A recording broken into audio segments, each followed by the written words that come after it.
Hello, ladies and gentlemen, and welcome to a good old solo review. I was gonna say a special review, but I unfortunately can't, and maybe that's a spoiler for how I feel about this movie. My name is Travis Snail of GeekVerse Podcast. You should probably know that because you're listening to the GeekVerse Podcast feed. Maybe you're listening to the GV review feed. Maybe you're listening to the retrospective feed.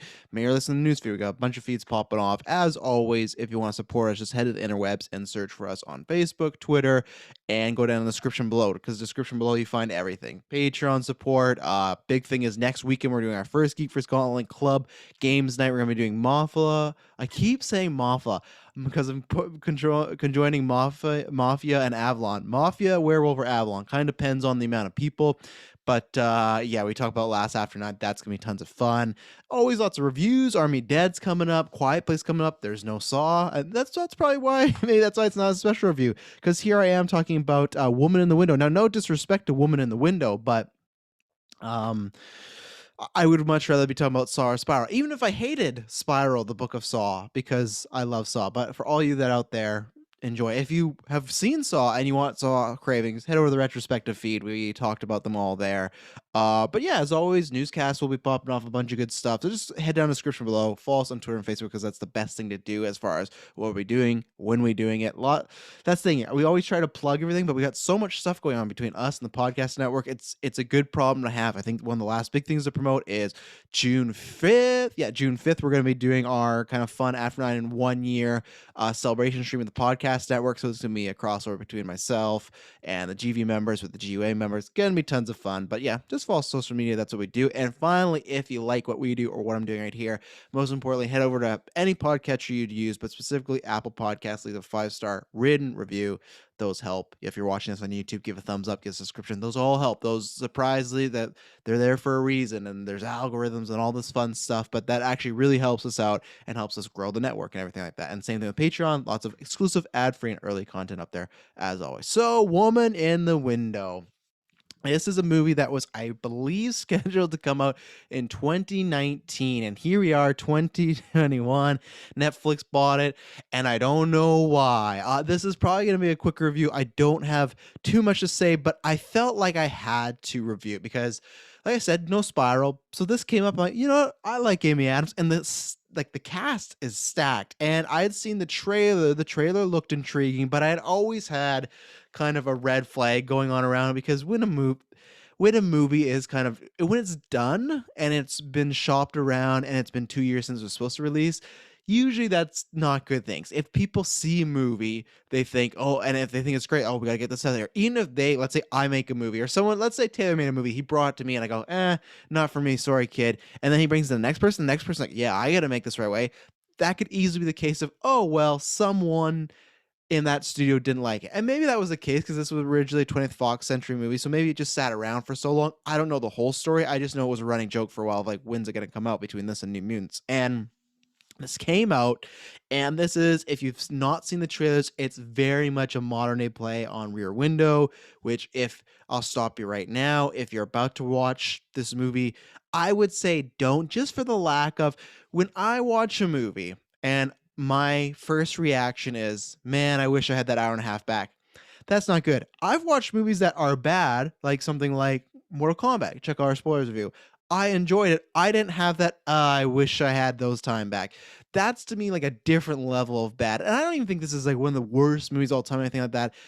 Is it the worst movie I've seen this year?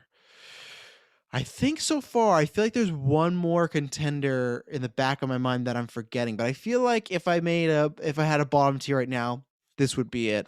Um, it just, like I said, right when I was done, that was a movie that I've seen done better many, many times. You know, it reminds me a lot of Nomadland. Now, the difference with Nomadland is someone's going, oh, you think that you're comparing these two? No, in Nomadland, very good movie, very well made, very well acted. But for me, the knock about that was, oh, I've seen this done before, but done better, in my opinion. I've seen this done before as far as The Woman in the Window, and this is not the worst version of it, but kind of there, because like how many, neighbor spying, neighbor gets killed movies are there? I don't know. So it's Amy Adams, and like I said, she's has something going on where she can't leave her home. I can't remember the phobia they gave it, but anyways, there's something mentally where she can't leave her phone. She's with a therapist, and she looks across the street and sees someone get killed, and that's our plot. And yeah, it's not worth the time. If you are in a state of, hey, you need something to watch, you really like the cast, you like suspense thrillers, then sure. But like on paper, you are probably thinking like, oh, it can't be that bad. Like, look at the cast. Look at Joe Wright, who other than Pan has a pretty good directing career. I had forgot that he did this until the end of the movie. I was like, Joe Wright, really? Like, I expect like not amazing, but much better than this. All these things don't save it. It's a messy movie. I don't know for a fact if it is, but it feels very much like a play, but in the worst ways. There's some movies that have like that too. Here's a good example. Ma Rainey's Black Bottom. That is like, I think it came from a play, right? But that feels like a play type of movie based upon, but it works. It never takes you out. You go, oh, I could see that. That's cool. I like the layout. This so many times, if it's not a play, is going for that, and it just smacks you in the face, and it becomes to an awkward point where characters are, specifically Amy Adams, are monologuing like they would be in a play, but it just doesn't work in a movie. And as far as the kind of thriller and whatever aspect, there is so the twist in this movie, I could tell you I did not see coming, but not in the sense of like, talking about Saw and Spiral being out this weekend. Saw, I did not see that coming. I did not see spoilers for the, 15-year-old movie. I did not see Tobin Bell's Jigsaw standing up off the floor and revealing himself to be there the whole time. But when they do the click, click, click, all the Charlie Clouser things, the Hello Zep, they show you everything they saw in movies, you go, okay, yeah, it would have been hard for me on a first watch to get this, but now seeing it laid out, I see how we got there. That's very clever. This is like just, they try to do a moment like that and they have like a character say like one line, but it's like, no, that doesn't exactly mean this was a big twist that we should have got. It's a twist for the sake of, we don't know a bunch of information and it's a really weird thing happening.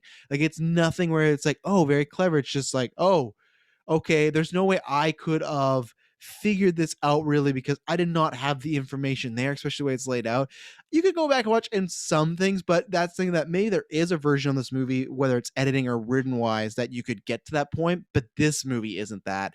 It feels very B movie. It feels very much like Netflix is getting better with their films, but early on, like we had House of Cards and Orange is the New Black, all these great Netflix series, right? But these films would come out and feel very straight to DVD-ish as far as Netflix, and they have that a lot of times. I still think like the Extraction with Chris Hemsworth is that. I still think like the Old Guard's that. They have a few that, yeah, they're big because they got some actors in there, but it feels very like, I saw this on the Sci-Fi Network 10 years ago on a Saturday at 11 p.m., right? So this movie has that, and this movie has it also for, it takes these great actors like Amy Adams and Gary Oldman, one of the best ever do in my opinion, Oscar winner. Julianne Moore, she's not in this movie that much, so I don't think she was like that level, but majority of these actors feel like they're B level. And I know they're not B level. We all know they're not B level, but they feel like that because whether it is, I don't know if it's three things. I don't know if it's direction. I don't know if it's written and that's how they're taking it, or I don't know if the director was trying to portray it as, because Amy Adams has some psychology or psychological issues going on, if they're trying to play characters very heightened, but it again doesn't put that forward enough to commit to that. Be like, yeah, that's why these characters are, like I say, maybe over the top or chewing the scenery because like Amy Adams is seeing this way. No, there's times where she sees things in a different light, but the whole movie isn't like that. And the last 25 minutes, and I feel like I'm probably propping this up that you think there's gonna be some crazy twist that's gonna be so tough. Like, what was that movie I reviewed last year? Oh, I cannot remember. It was the movie. I don't even want to say the twist, but there was a movie last year. It's the poster. It was from the producers of Us. Oh, what was that? I gotta look it up because then I can make this good comparison here. Oh no, and I don't even remember the name, the main actress's name. Oh man, I will try to find it at another time. It is a movie where it is heavily race charged. The Us producers, like, they were a part of it, and there's like a big twist in the middle, but then it got really insensitive. It was like, oh, don't do this, and then they kept doing this, and it was like this weird twist. Someone will let me know. Aaron Brain, if you're listening to this review, you know, because you hated that movie and we talked about it. So I just can't remember the name. Life me, I can't remember. uh Janelle Monáe, is that the actress? Oh, are we on to it? Because this hunt that we're doing right now for the film is uh more interesting than anything you'll get out of this movie. This movie you've seen 100 times, if not in the fact of like this specific movie, but just it's not twisty, it's not clever. The dialogue is very, very messy. And that's where it feels like when I talk about a play, but it's like, okay, let's say you have all your structures, right? And then they looked at a play and went, that's too long. Let's take out half of this. And they go, okay, what half? Well, let's just take out a bit here, a bit here. Characters just start talking, and there's like Amy Adams at some point. This is minor spoilers. It's very off-put and doesn't want to really interact with anybody. But then someone new walks in her house and she's just spilling like everything about her life, about her issues, and it doesn't feel natural. It doesn't come off as natural. And that's why Antebellum, that's the movie. So if you want to go check out my Antebellum review, that's this where it's not that level of like, oh, this twist is really awful, but the ending is just kind of all right, here we go. And then it gets very kind of horrific, very like, okay, now we're in an unbelievable world where there's one moment where a character gets kicked and they just go flying. And I'm not gonna say who kicks them, guys, with spoilers, but it's just like it felt like there's a sense of realism in this world, and then it crumbles really fast. So it's tough for him. I'm trying to think of anything else non-spoilers I would say about this. I couldn't recommend other than if you, like I said, you had nothing to watch and you really like Amy Adams. But even Amy Adams, I don't think she's great in this. I think this is definitely one of her weaker performances that I've seen, and I think it's a script or an editing issue. I'm not sure if they filmed more and they just decide, hey, we got to take some of this stuff out. And then if it's not, it's definitely writing, and that comes down to everything, right? Directing, and then that leads into production. But like as far as the screenplay goes, and I guess the direction of it, it just doesn't flow. It feels we're at a mile a minute. Last night I was full, but I was like, me and my lady were watching this. I'm like, you know what? I'm gonna make some popcorn, because if I don't, I'm gonna start falling asleep, because it was just very drab and boring. And I don't feel like, even though this is supposed to be kind of up my alley, as far as I talked about this with Lisa a couple weeks ago. Check out I Love This Movie podcast, or that movie podcast. We did Promising Young Woman, my favorite movie last year. And if you listen to this, you know I like that, Drive, Taxi Driver, American Psycho, Joker, Shame. I love when it's, okay, we got one character. There's supporting characters, but we got one character and we're on their journey for the next hour and a half to 2 hours. The reason I like that is because we always talk about in bigger blockbusters where it's like, oh, we don't spend enough time with the characters. I love those solo adventures, because like, yeah, we're just learning about this person for a couple hours and why they're in the situation. This movie should be up my alley because it's very much just focused on Amy Adams, but it does not hit any of that because you can't really invest in the characters all. Majority of the twists, other than the last one, just because I think it's fucking like, oh, I guess that's a reveal. Okay, I don't know how we got that. The rest of it is all very laid out, and I feel like they're doing it in a way where they're trying to be clever. And you can say, well, you didn't get the last twist. Stay tuned for spoilers, and I'll try and explain the twist, because it's so convoluted. I don't think you could get it. I don't like. There's no real way to get it. But the other things of like, there's a few other like reveals. The whole time is like, okay, yeah, that was there, and I think they overplay their hand a few times where they're trying to be subtle, but no, they don't. It's kind of just right out in Front Street. So I don't know what I would even give this for a score, like as a number, because like like if I were to give it like a 1, which I don't think it's a 1, because there is like some fine acting, like there's some fun shots, there's one kind of like imaginary sequence that's cool. So I don't think it's that. I guess I'll just go somewhere in like the 3 to 4 range. I'll definitely fail it. That's what I'll go. I guess that's the reason I haven't given the final score enough thought, because the second I saw this movie last night until now, I was like, I haven't given it much thought again about like wanting to revisit or wanting to think about scenes and everything, other than one scene which is kind of funny, which I'll talk about. But yeah, it still inspired me to come talk to this, because there is just some movies where I'm watching, and when there's such a good cast and like a pretty good pedigree behind it, you're just like, how did this happen? And I went, you know what, I don't want anyone else wasting their time. So, but if you've seen it, or if you've not seen it, you just want to find out what happened, some things in this movie, stay tuned. And I'm about to get into spoilers. We're going to take an ad break, and then we'll be right back. Oh, and we're back. We're back talking about Woman in the Window. So this is spoilers. This is your last chance to get out of here. Not going to go on long, because the plot it's very basic. So like we talked about non-spoilers, Amy Adams, she's locked in her house, doesn't want to get out. All this, not doesn't want to get out. She's in therapy. Something's happened, and this whole movie, she's talking to her husband, played by Anthony Mackie, about the struggles. Hey, Slugger. Everyone has pet names. That's great. I don't know if I'm ever gonna call my fiance Slugger, but nonetheless, so they have this relationship, and something happened where she's scared to go outside, and she's trying to work through that. Like I said, this is spoilers. This is your last chance because I'm just going to dive into it like you've seen the movie, or you don't care if I talk about it. The husband and the child are dead, and you know that I don't know, the second it starts, kind of it's just weird as far as they're separated, but at the same point, it's you're telling me with this kid, like they're separated, but the problem is throughout the movie, she lets complete strangers in her house all the time. So they might be separated, but it's like you're not telling me once in this movie, even the child's gonna come in and visit. So the first call is like, okay, we're establishing the character because it could just be he's out, he's away. But then by the time the second call, me and my fiance were both like, oh, they're dead. And that's exactly what it is. They're dead because they are it's assuming that Amy Adams gets in these situations a lot. We'll watch Nocturnal Animals. It's insinuating that she was having an affair with somebody, so that was going to lead to a divorce with Anthony Mackie. They do a Christmas flashback, and they're driving, and they're like, she's trying to be all happy, and Mackie's like, I'm done with it. I don't want to be all happy, like because they're just trying to. It feels like they're trying to get through one last holidays together with the family and have a good face on. But Mackie's tired of it. He's not happy. He wants a divorce. He wants out of this. At the phone on her dashboard rings and it says unknown. And that's when you get the insinuation. He's like, you gonna pick it up? It's probably him. That something happened with a guy. So that's why it's caused a divorce. They're fighting. He goes to pick it up. They're fighting over the phone. It drops. She goes to like try to pick it up very like foolishly because like the phone falls all the way in the back seat. They're on a road when they show it. There is so much snow and it is snowing so much. And she's like, I'm trying, I'm trying to get the phone. Even Anthony Mackie can't get that phone. Just let it go to voice message. But then, of course, he's like, I think was her name Anna. I think. And, and then she comes up, and of course, she drove them off the road. She killed them accidentally by trying to get the phone. So that's the whole reason too that ever since this accident, she can't come outside.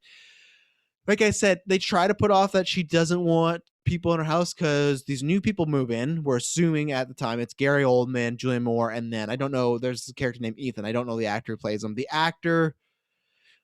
character's not written well, so I will base this actor another time when I see him. As far as this movie, not good. not something. Not if he gets cast again, I won't be like, yeah, okay, oh, okay. Let's. I hope you prove yourself here. But again, script was not good, so it might not be his fault. He might be a diamond in the rough.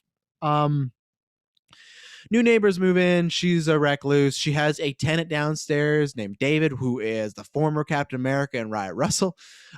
He is, and it's so funny that him and Anthony Mackie are in this. He's just kind of like this mysterious, but not like like they try to make him like something's going on, Dave, but not really.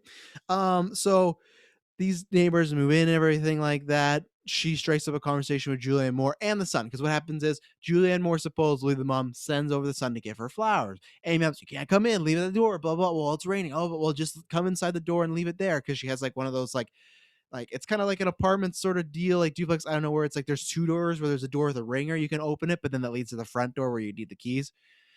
Ethan gets in there, and like I said, so far they've played up like she doesn't want any contact with anyone that's not her family, who she's not having contact with, or the therapist.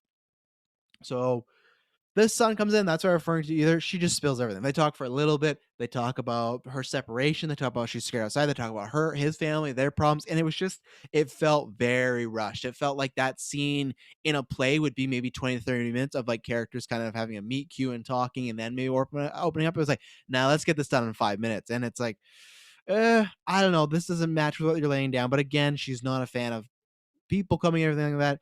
Julianne Moore comes in, they strike up a conversation. It seems like the first time she's had like a nice convo and having a good time with someone and talking. So that's happening. She goes away back to her home. Amy Adams all like, oh, that's nice. I like Julianne Moore, whatever her character was. She looks across. She looks across the street. This is probably like 10, 15 minutes later. Throughout the movie, Amy Adams is they've established that she's drinking a lot, she's on lots of medication, and she just watches movies.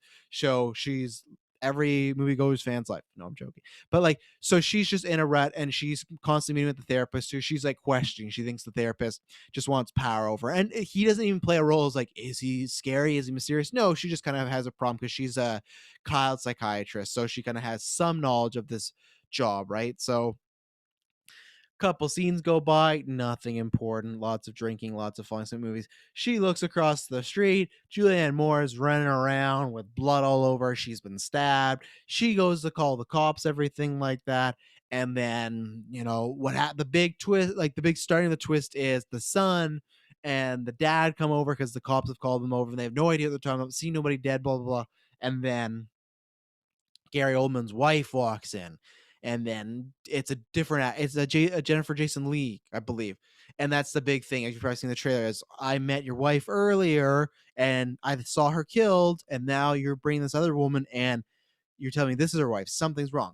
The whole movie for the rest of the 23 minutes is maybe even 40 is portrayed as the whole mystery from like our character's point of view is Gary Oldman killed his wife, and for some reason he's getting the son to lie about this so he could live a new life. And then Amy Adams does a bunch of digging to find like, oh, there was an assistant that Gary Oldman had, and that she also ended up dead. So there's all these signs pointing to her, right? And then throughout there, they try to do some mystery stuff like Dan Wyatt Russell has someone in the basement, and they're like crying, all upset. Right away you go, oh, that must be Julian Moore. And I could describe the whole plot, but I'm not going to because it's just dull. It's just a bunch of like fake mystery and stuff like that. What happens is at some point Amy Adams and like this is where there was a scene that was so random where the police are over and they're talking to Amy Adams, and then like Gary Oldman walks in, and then Ethan the son walks in, and then Dan walks in, and then the wife walks in, and it literally again was a play, but it was so awkward. And then it gets to this point where Amy Adams starts misremembering stuff of like, was this Tuesday? Was this Wednesday? Like, there's a whole string of her thinking that maybe she is the, crazy one, quote unquote. And there's just this moment where she's in her living room and she's freaking out and she's talking like, no, like I couldn't be this. This is what happened. And the room darkens and she gets a spotlight. And at like at one point they flash and they show all the characters just like lined up watch here. Not even like in a creepy cool way. It's just like literally they're just standing there like they would be in a play. Cause in a play, here's the thing, in a movie, you can shoot it to not show certain characters because you don't need to show people just standing there listening all the time. But in a play you can't, because obviously they're on the stage with the other characters, but they have to be in character.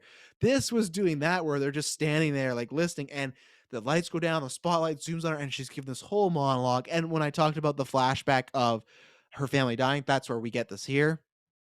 And that's when like I from the get-go was like, I don't know about this movie. My fiance at first like, oh, I'm kind of enjoying this, but then it started to get worse first. That was the where it's like, okay, I'm out. And like we finished it, but that's where it just gets really clunky and really messy. And it just like I said, it feels cheesy. It feels like some of these movies where you see like a high school drama kid who's like overacting and trying to be hot shit. That's what this felt like. If like this is artsy without the art. So then we kind of get to the realization that um she thinks that she was maybe in the wrong. She's like, of course that's your wife and blah blah blah.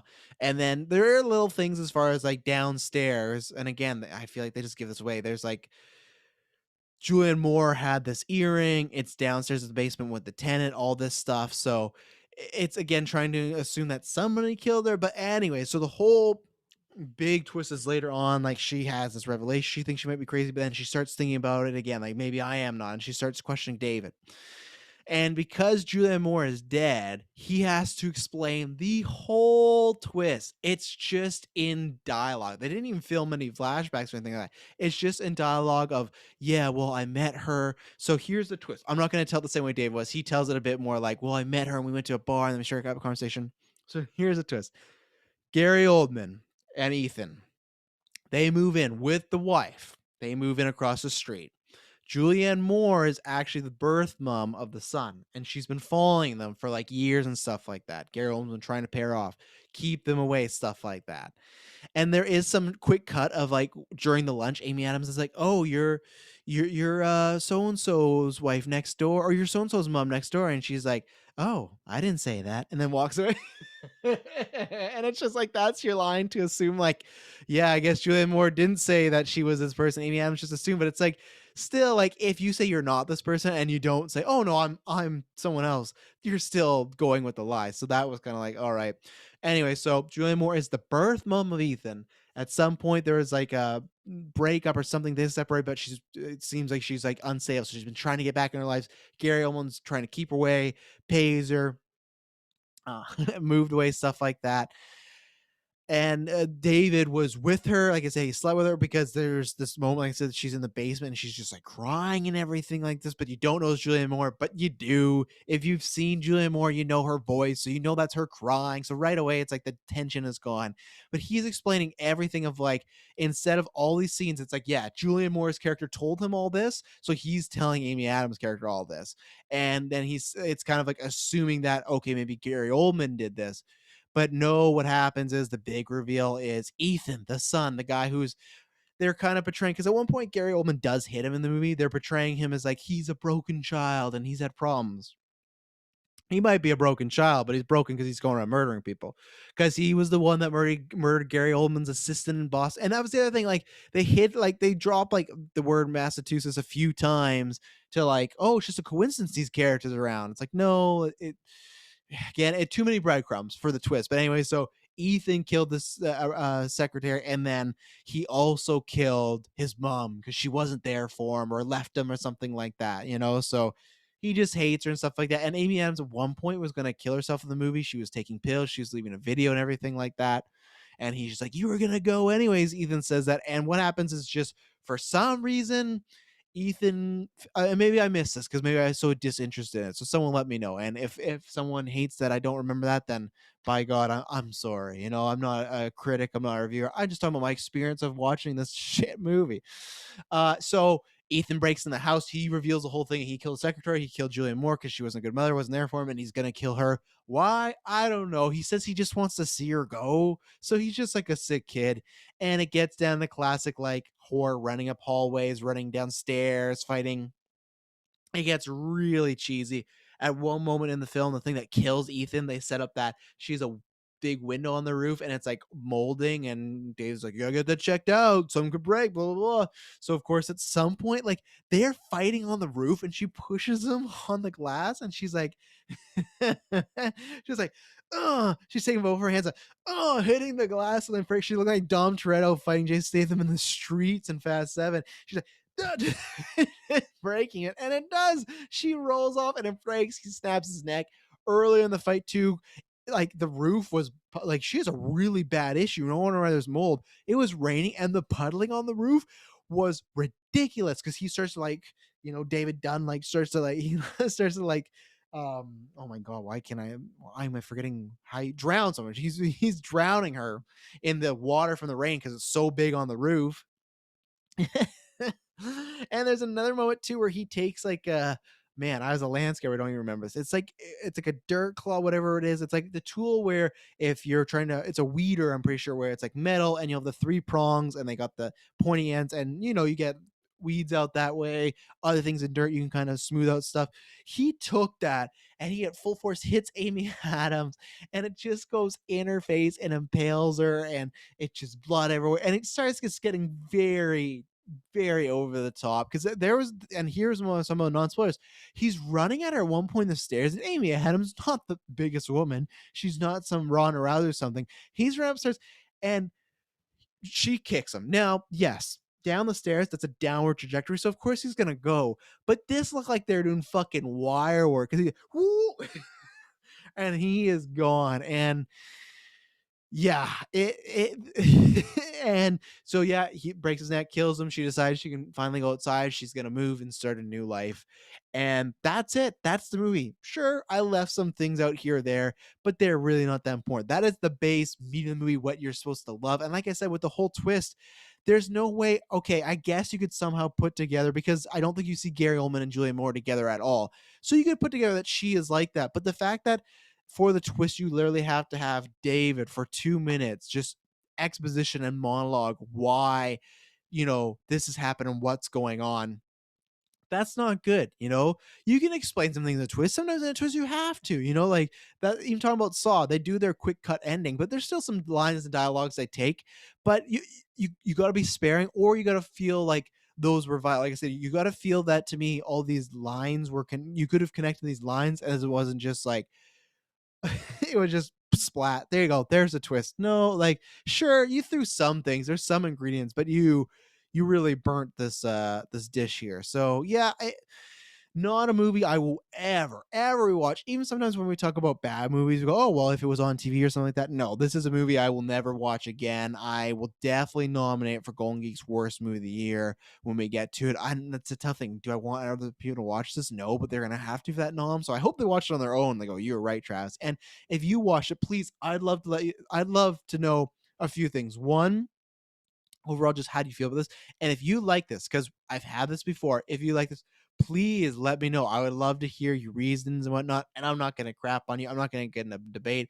I'm just going to, oh, that's cool. But I always have a perspective. But it's just so far all I've seen was negative stuff. And then when I watched, it's like, yeah, not great. And yeah, hopefully the next time I see Amy Adams, it'll be in something a bit better. And hopefully the next time I see you, I will be reviewing a little bit better. So thank you very much for tuning into this. I hope you enjoyed this. I hope this, if you didn't watch the movie, this was informative. I hope if you did watch it and you felt the same way as me, you got some laughs. And yeah, when you hear from me next, I'll not be boring.